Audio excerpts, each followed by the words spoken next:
ಅತಿವೃಷ್ಟಿಯಿಂದ ಕಾಫಿ ಬೆಳೆಗಾರರು ಎದುರಿಸುತ್ತಿರುವ ಸಂಕಷ್ಟಕ್ಕೆ ಸರ್ಕಾರ ಸೂಕ್ತ ಕ್ರಮ ಕೈಗೊಳ್ಳದಿರುವುದಕ್ಕೆ ವಿಪಕ್ಷ ನಾಯಕ ಆರ್ ಅಶೋಕ್ ರಾಜ್ಯ ಸರ್ಕಾರದ ವಿರುದ್ಧ ತೀವ್ರ ಆಕ್ರೋಶ ವ್ಯಕ್ತಪಡಿಸಿದರು. ಸಕಲೇಶಪುರ ತಾಲೂಕಿನ ವಿವಿಧೆಡೆ ಇತ್ತೀಚೆಗೆ ಸುರಿದ ಭಾರೀ ಮಳೆಯಿಂದ ಹಾನಿಯಾದ ಕಾಫಿ, ಕರಿಮೆಣಸು, ಅಡಿಕೆ ಹಾನಿ ಪ್ರದೇಶಗಳಿಗೆ ಭೇಟಿ ನೀಡಿ ಮಾತನಾಡಿದ ಅವರು ರೈತರಿಗೆ ತಕ್ಷಣ ಪರಿಹಾರ ಒದಗಿಸುವಂತೆ ಒತ್ತಾಯಿಸಿದರು.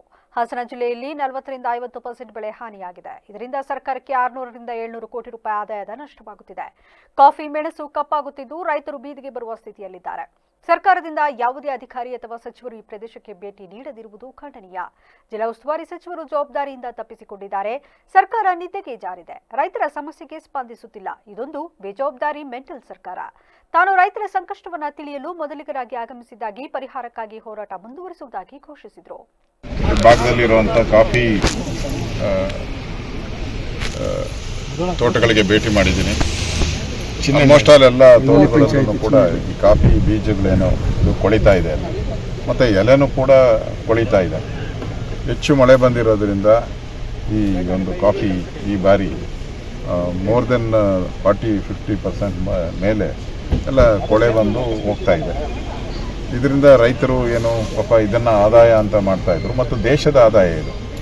ನನಗನ್ಸ್ತೈತೆ ಸುಮಾರು ಮೋರ್ ದೆನ್ ಕಾಫಿಯಿಂದನೇ, ಹಾಸನ ಒಂದರಲ್ಲೇ ಕಾಫಿಯಿಂದ ಸುಮಾರು 600ರಿಂದ 700 ಕೋಟಿ ಸರ್ಕಾರಕ್ಕೆ ಲಾಸ್ ಆಗ್ತಾಯಿದೆ.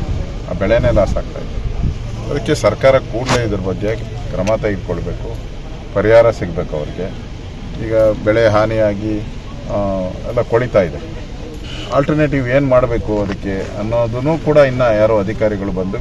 ಹಾಸನ ಜಿಲ್ಲೆಯಲ್ಲಿ ಹೆಚ್ಚುತ್ತಿರುವ ಹೃದಯಾಘಾತ ಸಾವುಗಳ ಕುರಿತು ಮಾತನಾಡಿದ ಆರ್ ಅಶೋಕ್, ಇಡೀ ರಾಜ್ಯದಲ್ಲಿ ಇಂತಹ ಸಾವುಗಳು ಕಾಣಿಸದಿರುವಾಗ ಹಾಸನದಲ್ಲಿ ಮಾತ್ರ ಏಕೆ? ಸರ್ಕಾರ ಈ ಬಗ್ಗೆ ಸಮೀಕ್ಷೆ ನಡೆಸಿ ವರದಿ ಸಲ್ಲಿಸಬೇಕು. ಮುಖ್ಯಮಂತ್ರಿಗಳು ಕೋವಿಡ್ ಎಂದು ತಪ್ಪಿಸಿಕೊಂಡಿದ್ದಾರೆ, ಆದರೆ ಇದು ಕೋವಿಡ್ ಅಲ್ಲ ಎಂದು ತಜ್ಞರು ದೃಢಪಡಿಸಿದ್ದಾರೆ ಎಂದು ಆರೋಪಿಸಿದರು. ಈಗ ನಾನು ಆಸ್ಪತ್ರೆಗೆ ಬರ್ತಾ ಇದ್ದೀನಿ, ಅಲ್ಲಿ ಭೇಟಿ ಕೊಡ್ತೀನಿ. ಅಧಿಕಾರಿಗಳು, ಡಾಕ್ಟರ್ಸ್ ಏನು ರಿಪೋರ್ಟ್ ಕೊಡ್ತಾರೋ ಅದ್ರ ಮೇಲೆ ನಿಮ್ಮ ಜೊತೆ ನಾನು ಮಾತಾಡ್ತೀನಿ. ಒಟ್ಟಾರೆ ಎಲ್ಲೂ ಕರ್ನಾಟಕದಲ್ಲಿ ಇಲ್ದಿದ್ದು ಬರೀ ಹಾಸನದಲ್ಲಿ ಯಾಕೆ ಆಗ್ತಾ ಇದೆ ಅನ್ನೋದು ಅದು ಪ್ರಶ್ನೆ. ಅದಕ್ಕೆ ಪರಿಹಾರ ಕೊಡಬೇಕಾಗಿದ್ದು, ಅದಕ್ಕೆ ಒಂದು ತೀರ್ಮಾನ ಕೊಡಬೇಕಾಗಿದ್ದು, ಸಮೀಕ್ಷೆ ಒಂದು ವರದಿಯನ್ನು ಕೊಡಬೇಕಾದ ಸರ್ಕಾರ ಒಂದು ಕಡೆ ನಿದ್ದೆ ಮಾಡ್ತಾ ಇದೆ. ಅದಕ್ಕೋಸ್ಕರ ಈ ಸಮಸ್ಯೆಗಳಾಗ್ತಾ ಇದೆ. ಮುಖ್ಯಮಂತ್ರಿ ಅಂತೂ ಅದು ಕೋವಿಡ್ ಅಂತ ಹೇಳ್ಬಿಟ್ಟು ಅವ್ರು ಓಡೋಗ್ಬಿಟ್ರು. ಈಗ ಕೋವಿಡ್ ಅಲ್ಲ ಅಂತ ಹೇಳಿ ಎಲ್ಲ ಪರಿಣಿತರು ವರದಿಯನ್ನು ಕೊಟ್ಟಿದ್ದಾರೆ. ಈಗ ಮುಖ್ಯಮಂತ್ರಿ ಕಾಣೆಯಾಗಿದ್ದಾರೆ. ಈ ವಿಚಾರಕ್ಕೆ ಸಂಬಂಧಪಟ್ಟಂತೆ ಮುಖ್ಯಮಂತ್ರಿಗಳ ಸ್ಟೇಟ್ಮೆಂಟ್ ಇಲ್ಲ. ಈಗ ಮಂತ್ರಿಗಳು ಎಲ್ಲ ಪರೀಕ್ಷೆ ಮಾಡ್ತೀನಿ ಅಂತಾರೆ. ಯಾರು ಪರೀಕ್ಷೆ ಮಾಡ್ತಾರೆ, ಯಾವಾಗ ಮಾಡ್ತಾರೆ?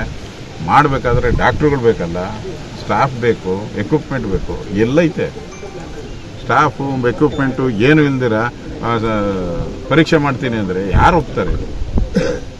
ಅದರಿಂದ ಇದನ್ನು ನಾನು ಪರಿಶೀಲನೆ ಬಂದಾಗ ಮಾತಾಡ್ತೀನಿ. ಈ ಸಂದರ್ಭದಲ್ಲಿ ಶಾಸಕ ಸಿಮೆಂಟ್ ಮಂಜು ಸೇರಿದಂತೆ ಕೆಲ ಅಧಿಕಾರಿಗಳು ಉಪಸ್ಥಿತರಿದ್ದರು.